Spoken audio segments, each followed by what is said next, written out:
Hello everyone! Welcome to my YouTube channel. Ngayong araw, napakadali lang ng ating lulutuin. Giniling, pork giniling.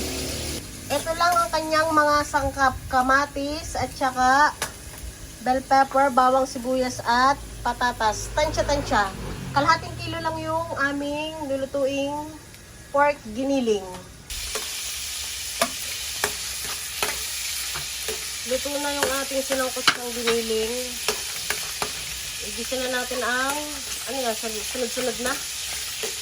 Inunin niya muna bawang, isang piraso. Tapos sibuyas.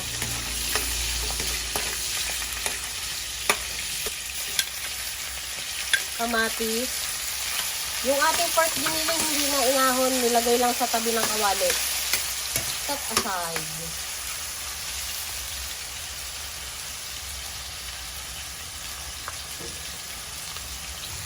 Pinaghalo-halo na natin yung mga panggisa-gisa.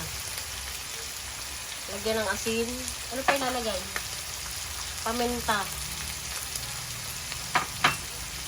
Oh, lalagyan daw ng toyo.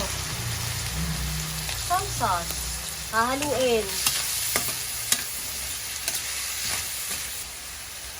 Ilagay na natin yung ating patatas. Hahaluin ulit. Ano yung lalagyan ng tubig? Isang basong tubig. Isang basong tubig, punong-puno. Wow, mukha nga masarap. Katanapan lang ang tubig. Huwag madami, huwag kaunti. Balikan natin siya hanggang siya ay kumulo ng 3 to 5 minutes. Ayan, kumulo na siya. 3 minutes ito, ano? Lagyan natin ng bell pepper. Ano yan? Tikiman time? Mamaya doon ng konti titikman. Pero luto na yung mga karne at saka bawang sibuyas at kamatis. Maganda na yung pagkakaluto nyo. Tikman mo na. Parang hindi masyadong ma-overcook yung mga eme-eme.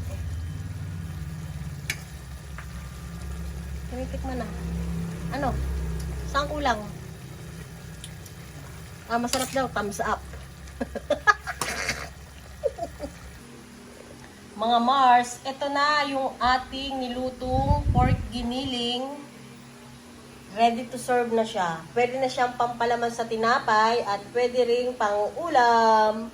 Maraming salamat sa panonood. Ingat tayo lagi.